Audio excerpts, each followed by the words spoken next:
할렐루야. 네, 이 예배에 참석하신 모든 성도님들께 주님이 주시는 은혜와 평안이 차고 넘치시기를 주님의 이름으로 간절히 소원합니다. 네, 우리 옆에 계신 분들과도 축복과 사랑의 인사를 나눴으면 좋겠습니다. 만나서 반갑습니다. 잘 오셨습니다. 축복합니다. 그렇게 인사하겠습니다. 잠시 기도하겠습니다. 사랑과 은혜가 풍성하신 하나님 감사합니다. 하나님 주님이 주시는 평안이 우리의 삶에 우리의 마음 가운데 차고 넘침을 고백합니다. 하나님 이 시간 우리가 주님 앞에 나와 이 예배 가운데 주님을 찬양하고 주님을 높이며 이 시간에는 주님께서 주시는 말씀을 듣기 원하고 그 말씀에 순종하기 원합니다. 하나님께서 말씀하여 주실 때 우리의 귀가 열리게 하여 주시고 우리의 마음 가운데 그 말씀이 새겨지게 하여 주시며 그 말씀 따라 순종할 수 있도록 인도하여 주시옵소서. 부족한 종 주님의 십자가 뒤에 가려주시고 주님 말씀만 선포되는 시간 될 수 있도록 인도하여 주시옵소서. 감사드리며 예수님의 이름으로 기도합니다. 아멘. 2년 전 2015년 전 세계를 큰 슬픔과 충격에 빠뜨렸던 한 사진을 여러분 혹시 기억하십니까? 바로 그 사진은 터키 휴양지인 보드룸의 해변에서 죽은 채로 발견된 한 아이의 사진입니다. 이 아이는 시리아 북부 코바니 출신의 3살 된 난민 에이란 쿠르디로 이 아이시스로 인하여서 촉발된 시리아 내전을 피해서 가족과 함께 그리스 섬으로 향하다가 이 해변 인근 지역에서 배가 뒤집혀서 익사하고 말았습니다. 이 아기가 타고 있던 배에 함께했던 23명 중에서 쿠르디를 포함한 어린이 5명, 여성 1명, 총 12명이 숨졌고 2명은 여전히 실종 상태고요. 구조된 것은 7명에 불과했습니다.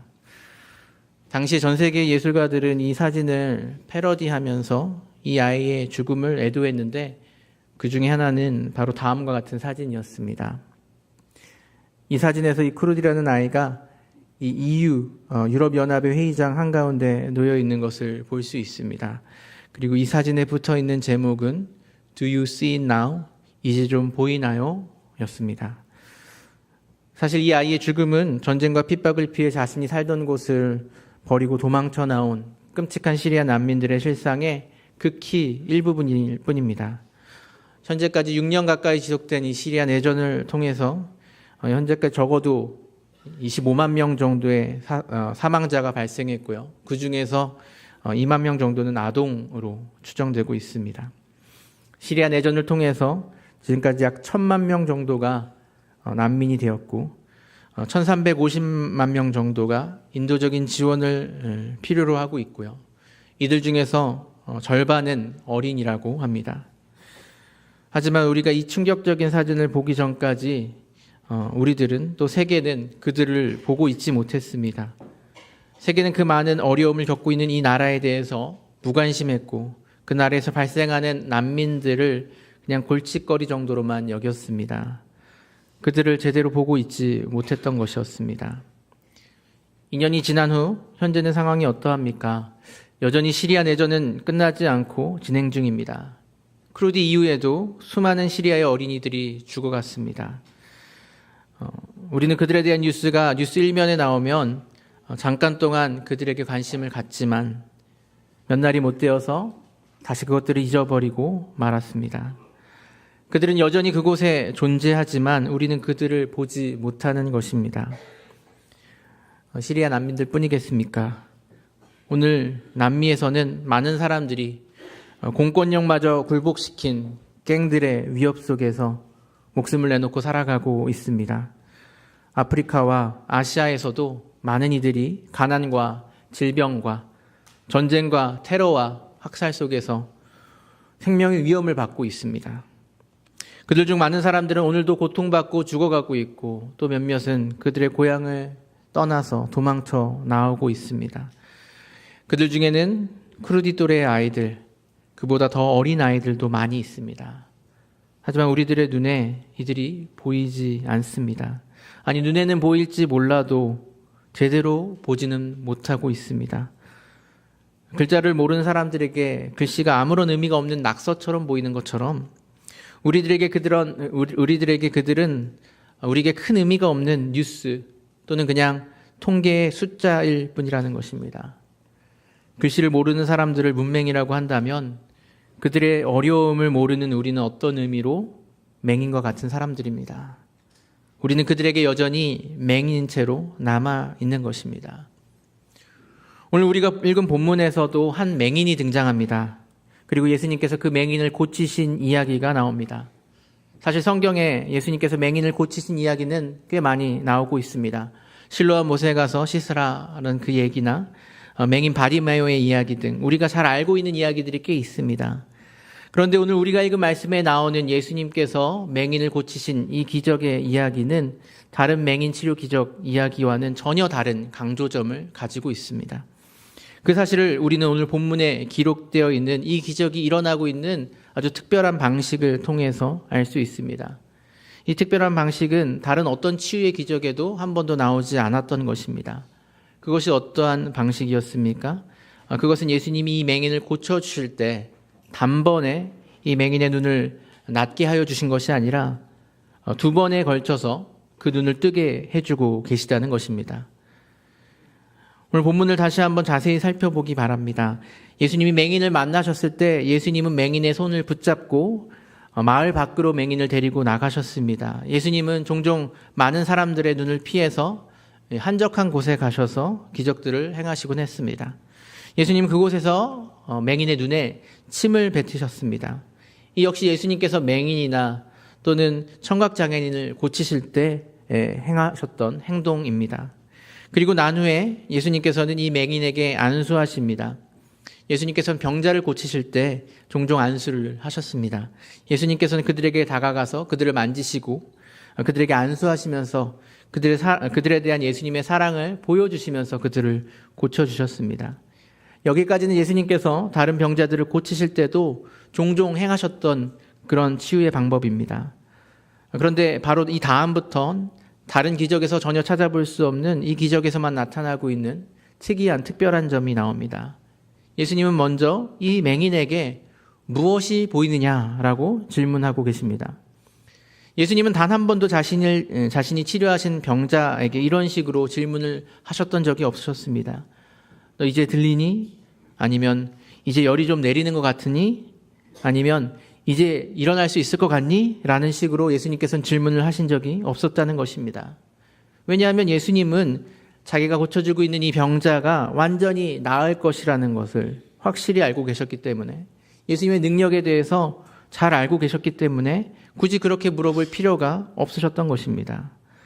그런데 예수님은 오늘 말씀에서는 맹인에게 무엇이 보이느냐라고 질문하고 계십니다. 마치 한 번에 고쳐지지 않을 것을 알고 계시다는 것처럼 여전히 맹인의 시력에 문제가 있을 것을 알고 계시다는 듯이 질문하고 계시는 것입니다. 그리고 실제로 이 맹인은 예수님이 그 눈에 침을 뱉고 안수를 하셔서 눈을 뜨게 하신 후에도 여전히 보는데 문제가 있었습니다. 24절 말씀입니다. 쳐다보며 이르되 사람들이 보이나이다. 나무 같은 것들이 걸어가는 것을 보나이다 하거늘. 맹인이 눈을 떠서 쳐다보았고 그가 본 것은 사람들이었습니다. 하지만 그의 눈에 그 사람들이 분명하게 보이지는 않았습니다. 그는 그냥 나무 같은 것들이 걸어가는 모습을 본다라고 이야기하고 있는 것입니다. 맹인은 눈을 떠서 보기는 했지만 제대로 보지는 못했습니다. 예수님은 왜 한 번에 이 맹인의 눈을 고쳐주시지 못했습니까? 맹인의 눈을 뜨게 하는 것이 특별히 어려운 일이라서 그런 것입니까? 그렇지 않습니다. 예수님은 다른 맹인의 눈을 뜨게 하실 땐 이렇게 한 번에 완전히 고치지 못하셨던 적이 한 번도 없으셨습니다. 그렇다면 예수님이 그날따라 좀 컨디션이 안 좋으셨던 것입니까? 그럴 리도 없습니다. 맹인의 시력이 한 번에 회복되지 못한 것은 예수님의 능력이 부족해서가 아니었습니다. 예수님께서는 이 기적을 통해서 무엇인가를 보여주시기 원하셨고 무엇인가를 말씀하시기 원하셨기 때문에 의도적으로 맹인을 이 두 단계를 걸쳐서 눈을 뜨게 하셨다는 것입니다. 그렇다면 이 기적의 의미, 이 기적을 통해서 말씀하시기 원하셨던 예수님의 메시지는 무엇입니까? 그것을 알기 위해서 우리는 이 기적에 일어난 컨텍스트, 이 기적이 일어난 말씀 앞부분과 또 이 기적이 일어난 뒤의 말씀을 살펴보아야 할 것입니다. 오늘 우리가 읽은 본문 바로 앞부분에 나오는 말씀은 무엇입니까? 앞부분에서 예수님은 제자들이 예수님의 기적을 보고 경험하였지만 여전히 깨닫지 못하고 있는 모습을 꾸짖고 계십니다. 18절과 21절 말씀입니다. 너희가 눈이 있어도 보지 못하며 귀가 있어도 듣지 못하느냐 또 기억하지 못하느냐 또 아직 이르시되 아직도 깨닫지 못하느냐 하시니라. 예수님은 제자들 앞에서 많은 기적을 보여주셨습니다. 그들은 예수님의 기적 행하심을 분명히 눈으로 지켜보았습니다. 그런데 그들은 그러한 기적을 보고 나서도 예수님이 누구신지를 잘 이해하지 못했고 그래서 예수님의 말씀을 오해하였습니다. 많은 것을 보고도 깨닫지 못하는 제자들을 예수님께서는 눈이 있어도 보지 못하고 귀가 있어도 듣지 못한다라고 꾸짖으셨던 것입니다. 예수님이 제자들 이렇게 꾸짖은 그 일이 있고 난 바로 후에 나오는 것이 바로 오늘 본문에 나오는 기적입니다. 제자들이 눈이 있으나 보지 못하는 것처럼 이 기적에서 맹인 역시 예수님의 첫 번째로 그의 눈을 뜨게 하셨을 때 보기는 보았는데 눈은 있었는데 제대로 보지는 못하였습니다. 이 맹인의 모습과 그 제자들의 모습이 닮아 있습니다. 또한 오늘 본문 뒤에 이어지는 말씀도 한번 살펴보겠습니다. 오늘 본문이 포함된 마가복음 8장은 오늘 우리가 읽은 이 기적 사건으로 끝나는 것이 아니라 8장 27절부터 38절까지의 말씀이 남아 있습니다. 이 부분은 예수님께서 제자들에게 다른 사람들이 예수님을 누구라고 하느냐라고 물으시는 질문으로부터 시작합니다.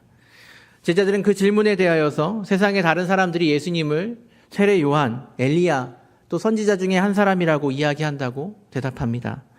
그러자 예수님이 다시 한번 제자들에게 그러면 너희들은 나를 누구라고 하느냐라고 물으십니다. 그리고 이 질문에 대해서 제자들 중에 한 명이었던 베드로는 예수님을 그리스도시라고 분명하게 이야기합니다. 베드로는 예수님이 누구신지를 볼 수 있는 눈이 열려 있었던 것 같습니다. 그런데 문제는 베드로 역시 거기까지밖에 보지 못하였다는 것입니다. 베드로는 예수님이 그리스도시라는 것을 알고 있었지만 예수님께서 그리스도로서 많은 고난을 당하시고 우리를 위해 죽임을 당하시며 사흘 만에 다시 살아나실 것이라는 그 사실은 받아들이지 못했습니다. 예수님께서 자신이 앞으로 겪을 고난과 죽음과 부활에 대해서 이야기하자 오히려 베드로는 예수님을 붙들고 항변하였습니다. 예수님을 따르는 우리들이 이렇게 있는데 그런 말씀하시면 안 된다고 심지어 예수님을 꾸짖기까지 했습니다. 베드로는 예수님이 그리스도시라는 사실을 깨달아 볼 수 있었지만 그 눈을 가지고 예수님을 제대로 보지는 못했습니다. 그는 여전히 예수님이 그리스도라는 사실이 어떤 의미인지를 정확하게 보지 못했던 것입니다. 그가 생각했던 그리스도 대신 예수는 이스라엘 백성들을 이 로마의 압제에서 구원하여 낼 세상적인 정치적인 지도자였던 것입니다. 그리고 예수를 따르는 그들에게는 그 제자들에게는 세상이 말하는 세상에서 보는 그 승리와 영광이 있을 것이라고 착각하고 있었던 것입니다. 그러한 베드로를 향해서 예수님은 다직 꾸짖으십니다. 그가 하나님의 일을 생각하지 않고 사람의 일만을 생각한다라고 꾸짖으십니다. 그리고 예수님을 따르는 것은 자기를 부인하고 자기 십자가를 지는 삶을 살아가는 것이라는 것을 분명하게 이야기하십니다. 베드로 역시 눈을 뜨고 있었지만 제대로 보지 못하고 있었던 사람이었습니다. 베드로의 모습 역시 이 맹인의 모습과 닮아 있는 것입니다. 이것들을 종합하여 볼 때 우리는 예수님께서 오늘 본문에서 기적을 행하신 목적이 무엇인지를 알 수 있습니다. 예수님은 이 기적을 통해서 한 가지 메시지를 전하고 싶으셨던 것입니다. 그 메시지는 바로 제자들의 영적인 맹인된 상태에 대한 것이었습니다. 제자들은 예수님을 만난 사람들이었습니다. 예수님의 사랑을 받았고 예수님의 부르심을 받아서 예수님과 함께 다녔던 사람들이었습니다. 예수님과 동행하면서 예수님의 말씀을 들었고 예수님이 행하시는 기적을 보았습니다. 하지만 그들은 여전히 예수님이 어떤 분이신지 모르고 있었고 예수님이 그리스도라는 사실이 어떤 의미인지 알지 못하고 있었다는 것입니다. 예수님을 따르는 삶이 어떠한 것인지를 깨닫지 못하고 있었습니다. 그들은 눈을 뜨고 모든 것을 보고 있었습니다. 하지만 그들은 제대로 보지는 못하고 있었습니다. 예수님의 기적을 경험한 맹인은 눈을 뜨게 되었지만 제대로 보지 못했던 것처럼 제자들 역시 그러했습니다. 눈이 있으나, 눈은 떴으나 제대로 보지 못하고 있는 상태, 그것이 제자들의 영적인 맹인된 상태였습니다. 예수님은 제자들의 이러한 상태를 지적하기 위해서 2번에 걸쳐서 맹인을 고치시는 기적을 행하셨고, 이 기적을 통해서 이것을 분명히 지적하고 계신 것이었습니다. 맹인에게 2번째로 안수하셨던 것처럼 제자들에게도 2번째 안수가 필요했습니다. 그들이 예수님과 함께하고 있고 예수님의 말씀을 듣고 있고 기적을 본 것만으로는 부족하였던 것입니다. 예수님의 안수를 통해서 깨닫게 되고 진정으로 보게 되고 또 그 깨달음이 그들의 삶을 통해서 나타나야 했던 것입니다. 안타깝지만 예수님이 지적하신 이 제자들의 영적인 맹인된 상태는 그들만의 상태가 아니고 또한 우리의 상태이기도 하다고 생각합니다. 우리 역시 제자들과 마찬가지로 영적으로 맹인된 상태에 있다는 것입니다. 우리는 예수님을 그리스도, 우리를 구원하신 구주라고 믿습니다. 우리는 매주 교회에 나와서 예배를 드리고 있고 말씀을 읽고 기도를 하고 있습니다. 하지만 그럼에도 불구하고 우리는 우리의 영적인 맹인된 상태에 놓여져 있다는 것입니다. 어떠한 점에서 그렇습니까? 먼저는 우리가 진정으로 예수님이 우리를 대신하여서 죽으셨다는 것을 정말 제대로 깨닫고 있다고 한다면, 그런 깨달음이 있다고 한다면 당연히 살아가야 될 그러한 삶을 살아가지 못하고 있다는 것입니다. 이것이 여전히 깨닫지 못하는 우리의 영적인 맹인된 상태입니다. 은혜를 아는 사람이라고 한다면 당연히 살아가야 될 하나님의 자녀된 삶, 예수님의 증인된 삶, 예수님이 우리의 삶의 주인 되는 삶, 그래서 나의 육적인 자아는 죽고 내 고집과 내 욕심과 내 자존심과 내 우선순위는 죽는 삶, 자기를 부인하고 자기 십자가를 지는 그 삶을 살아가지 못하고 있습니다. 진정으로 깨닫지 못했기 때문에 그런 삶을 살아가지 못하고 있고, 그런 삶을 살아가는 것이 너무나 어려운 것이고, 그런 삶을 살아가는 것이 싫은 것입니다. 우리는 보았지만 깨닫지 못하고 있습니다. 우리는 영적으로 맹인된 상태에 있습니다. 또한 우리는 영적인 맹인이 아니라면 당연히 보아야 하는 것들, 바로 우리 이웃의 아픔을 보지 못하고 있습니다. 시리아의 난민을 비롯하여서 수많은 난민들이 어떻게 고통받고 죽어가고 있는지를 보지 못하고 있습니다. 아니, 전 세계의 수많은 사람들이 전쟁으로 인해서, 배고픔으로 인해서, 질병으로 인해서 죽어가고 있는 것을 우리는 지금 보지 못하고 있습니다. 분명히 그것이 우리 눈앞에 놓여져 있는데, 벌어지고 있는데도 불구하고 제대로 보지 못하고 있습니다. 그리고 오늘 그보다 훨씬 더 많은 사람들이 예수님을 알지 못한 채 멸망을 향해 나아가고 있는데, 우리는 그들의 영혼들을 지금까지도 보지 못하고 있는 것입니다. 우리는 눈 뜨고 있지만, 그리고 사람들이 우리의 눈앞에서 지나가는 것을 보고 있지만, 우리는 그것을 마치 나무가 걸어 다니는 것처럼 보고 있습니다. 우리에게 그 많은 사람들이 나무와 같이 마치 배경처럼 보일 뿐입니다. 우리의 눈은 여전히 뜨고 있지만 제대로 보지 못하고 있습니다. 여러분, 이 문을 열고 나가서 브로드 애비뉴를 걸을 때 그 거리에 있는 많은 사람들이 여러분에게는 그냥 걸어 다니는 나무처럼, 그냥 배경처럼 보이지 않습니까? 특별히 그 거리에서 만나게 되는 많은 히스패닉 분들, 그분들은 더욱더 그냥 우리에게 하나의 풍경에 지나지 않는 것은 아닙니까? 우리가 일터에서 만나게 되는 수많은 사람들, 카페와 버스에서 만나는 수많은 사람들, 그들이 우리에게는 그냥 익숙한 배경에 불과하지는 않습니까? 그들 중에는 멸망을 향해 나아가고 있는 불신자들이 있고, 그들 중에는 배고픔 가운데 굶고 있는 어려운 이웃들이 있습니다. 그래서 우리가 보게 되는 홈리스 역시 우리에게 그저 익숙한 하나의 풍경에 지나지 않는 것은 아닙니까? 우리에게도 하나님, 예수님의 이 2번째 안수가 필요합니다. 우리는 눈은 뜨고 있으나 제대로 보고 있지 못합니다. 우리는 제대로 보아야 합니다. 우리에게 예수님의 2번째 안수가 반드시 필요하다는 것입니다. 예수님은 다시 맹인의 눈에 안수하시고 맹인을 온전히 볼 수 있도록 도와주셨습니다. 25절을 다시 한번 함께 읽어보겠습니다. 이에 그 눈에 다시 안수하심에 그가 주목하여 보더니 나아서 모든 것을 밝히 보는지라.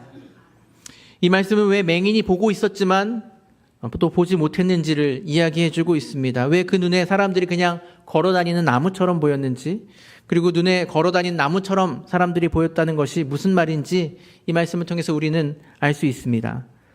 사람들이 걸어다니는 나무처럼 보였다는 것은 바로 맹인의 눈에 이 초점이 잘 맞지 않았다는 것입니다. 수동 카메라를 가지고 사진을 찍을 때 초점을 잘못 맞추면 어떻게 됩니까? 화면이 뭉개지듯이 흐리게 나오는 것입니다. 맹인의 눈에도 초점이 안 맞아 있었기 때문에 그 사람들이 흐릿하게 마치 지나가는 나무처럼 보였던 것입니다. 그래서 25절을 보면 예수님께서 그 눈에 다시 안수하심에 그가 주목하여 보았다라고 이야기하고 있습니다. 초점을 맞출 수 있게 되니까 그제서야 나아서 모든 것을 밝히 보게 되었다라고 이야기하고 있는 것입니다. 주목하여 보니까 초점을 맞출 수 있으니까 그제서야 그가 제대로 볼 수 있게 되었다는 것입니다. 주목하여 보지 못하는 것, 이것은 우리가 제대로 보지 못하고 있는, 우리가 영적으로 맹인되어 있는 이유이기도 합니다.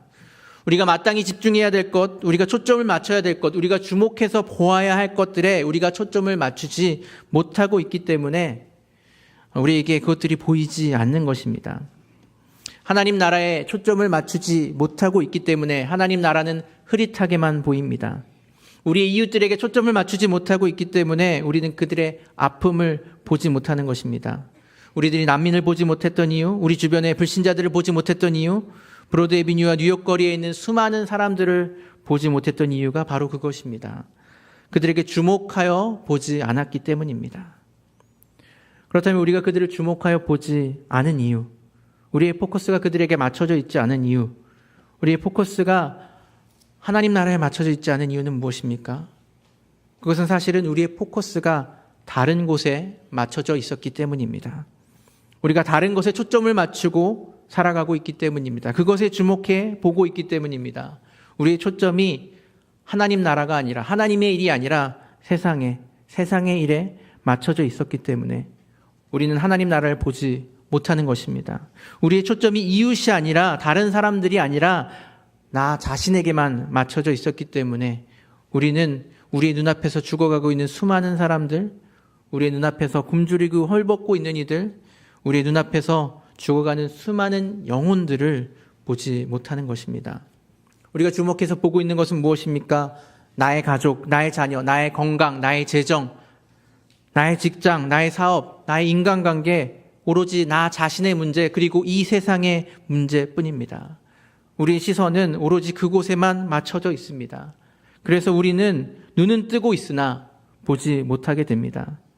그렇다고 우리가 가지고 있는 그 세상의 문제는 우리가 그것을 보고 있기 때문에 다 해결됩니까? 아닙니다. 그 문제조차도 결코 해결되지 않습니다. 해결되지도 않는 문제를 계속해서 묵상하고 그 문제로 인해서 고민하고 우울해지고 그 문제에 빠져서 헤어나오지 못합니다. 우리가 세상, 나에게만 주목하고 집중할 때 우리는 그 문제에 함몰되어 버리게 되었습니다. 우리는 우리의 시선을, 우리의 포커스를 세상의 일에만, 나에게만 맞출 것이 아니라 우리가 이제껏 보지 않고 있었던 하나님 나라에 맞춰야 되고, 우리가 이제껏 배경으로만 여겼던 이웃들에게 맞춰야 합니다. 우리가 그렇게 우리의 시선의 변화를 가져올 때, 우리가 하나님 나라에 주목하고 이웃들에게 집중할 때 우리는 비로소 온전히 볼 수 있게 됩니다. 하나님의 시선을 가지고 세상을 바라볼 수 있게 되는 것입니다. 그렇다면 이러한 시선의 변화는 어떻게 시작됩니까? 바로 예수님께서 안수하실 때 가능해집니다. 예수님의 사랑의 손길이 우리에게 다시금 와닿아서, 예수님의 말씀이 우리에게 다시금 와닿아서 우리를 흔들어 깨우실 때 가능합니다. 예수님은 지금 사랑의 손으로 우리를 안수하시면서 말씀하십니다. 눈을 뜨고 집중해서 보라고 말씀하십니다. 우리가 그 말씀에 순종하여서 지금껏 배경으로 여겼던 그 사람들에게 다가가서 손을 내밀 때, 우리가 그들의 이름을 물어볼 때 우리의 시선의 변화가 가능합니다. 순종하여서 그들과 대화를 나눌 때 그때부터 그들이 배경이 아닌 사람으로 보이게 됩니다. 나무와 같은 풍경이 아닌 한 영혼으로 보이게 됩니다. 순종하여서 우리가 홈리스를 위한 봉사활동을 시작하고 양로원과 고원을 방문하기 시작하고 월드비전이나 컴패션 같은 구호단체를 통해서 한 아이를 후원하기 시작하고 장애인 복지기관에서 봉사활동을 시작하고 아가페 사역에 참여하고 내 옆에 앉은 한 사람에게 복음을 전하기 시작하고 단기 선교에 참여하기 시작할 때 그 시선의 변화가 일어날 수 있는 것입니다. 잠깐 단기 선교를 통하여서 제 자신에게 일어났던 시선의 변화를 나누기 원합니다. 2년 전 과테말라로 단기 선교를 갔을 때의 일입니다. 여러분도 아시는지 모르겠지만 이 펠팍에 살고 있는 이 많은 히스패닉 친구들 중에서 대부분이 바로 이 과테말라 출신이라고 합니다. 우리 교회에 히스패닉 미니스트리에 참석하고 있는, 히스패닉 예배에 참석하고 있는 히스패닉 성도분들 중에서도 상당수가 모두 이 과테말라에서 온 분들입니다. 하지만 저는 부끄럽게도 선교에 참여하기 전까지는 그 사실을 모르고 있었습니다. 사실 제가 담당하고 있는 청년부 예배 또 청년부 모임이 이 히스패닉 예배 시간하고 겹쳐서 오고 가면서 히스패닉 성도분들을 자주 마주치게 되었었는데요. 저는 그렇게 그분들을 자주 마주치면서도 그분들 정말 배경 취급하는 경우가 많지 않았나 싶습니다. 그 히스패닉 예배에 관심을 갖지도 않았고 그들이 무엇을 하고 있는지 궁금해하지도 않았습니다. 그런데 과테말라 선교를 통해서 제 자신이 바뀌게 된 것입니다. 저희 팀이 방문했던 마을 중에는 아주 깊은 산 속에 있었던 라호야라는 마을이 있었습니다. 이 아주 작은 산골 마을인데 이게 아주 놀라운 것은 우리 교회 히스패닉 부서에 많은 성도분들이 바로 이 라호야라는 지역으로부터 오신 그 마을 출신이라는 것입니다. 그래서 우리 선교팀은 우리 교회 히스패닉 성도분들의 선물을 모아서 이 라호야 마을의 그 가족들에게 배달을 해드리기로 했습니다. 그들이 이곳에서 일하면서 아끼고 모은 돈으로 산 선물, 아이들의 축구와 또 가방 이런 것들을 잘 싸서 과테말라로 가져갔습니다. 또 그와 함께 우리 교회 히스패닉 성도님들의 영상 편지도 찍어서 이 라호야 마을을 방문하였습니다. 라호야 마을을 방문하는데 가는 길이 험하여서 중간에 이 픽업 트럭으로 갈아타고 마을로 들어가고 있었는데요. 한 가지 재미있는 사실은 그 픽업 트럭을 운전하는 어린 친구가 있는데요. 그 어린 친구가 옷을 입었는데 그 옷 여기 팰리세이드 팍 이렇게 쓰여져 있는 그런 후드티를 입고 있는 것입니다. 그래서 제가 이 후드티가 어디서 났냐고 물어봤더니 미국에서 우리가 살고 있는 이 펠팍에 지금 자신의 형이 가서 일하고 있는데 자기를 위해서 그 후드티를 보내주었다라고 이야기했습니다. 그런 이야기를 하면서 라호야 마을에 들어섰을 때 거기에는 수많은 사람들이 자신의 가족과 친척들에게서 온 소식과 또 선물을 기다리고 있었습니다. 우리 선교팀은 그들에게 이 펠팍에 있는 가족들이 준비한 선물을 나눠주고 또 영상 편지를 보여주었습니다. 또 그들이 다시 펠팍에 있는 가족들에게 보낼 그 영상 편지를 찍기도 했습니다. 이런 경험을 하고 나니까 저는 더 이상 우리 교회의 히스패닉 성도님들이 그냥 배경이 될 수가 없게 되었습니다.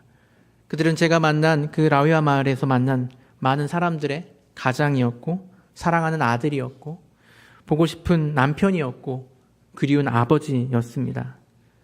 펠팍의 길거리에서 일거리를 찾아 헤매고 있는 히스패닉 형제는 과테말라에서 그 픽업 트럭을 운전하는 한 아이의 형입니다.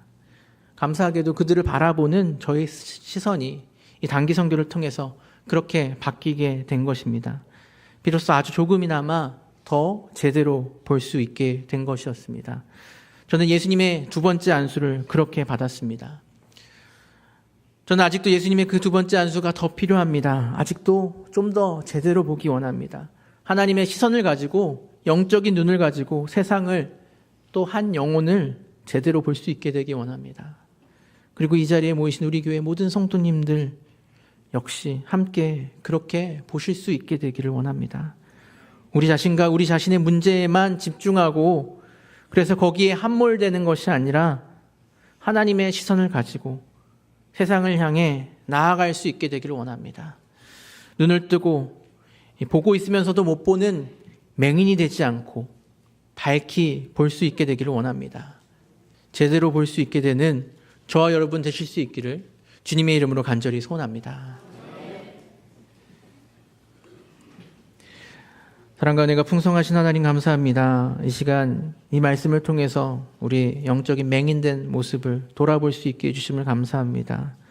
하나님, 우리가 눈을 뜨고 있다고는 하지만, 우리가 교회에 나와 예배를 드리고 믿음 생활하고 있다고 하지만 우리의 눈이 여전히 감겨져서 정말 하나님 나라를 보지 못하고 우리 주변 이웃을 보지 못했던 우리의 모습들을 다시 한번 돌아봅니다. 아버지, 우리에게 예수님의 두 번째 안수가 필요합니다. 하나님, 우리의 눈을 뜨게 하여 주시옵시고, 하나님, 우리가 마땅히 바라봐야 될 것들을 바라보며 우리가 깨달은 대로 살아갈 수 있도록 인도하여 주시옵소서. 우리가 사랑해야 될 사람들, 우리가 정말 돌아봐야 될 우리 이웃들에게 우리의 사랑을 베풀고 그들을 돌아보고 함께 아파하는 저희들 될 수 있도록, 그들을 제대로 볼 수 있는 저희들 될 수 있도록 인도하여 주시옵소서. 그렇게 우리들을 고쳐주시고 우리들을 보게 하실 줄 믿습니다. 감사드리며 예수님의 이름으로 기도합니다. 아멘.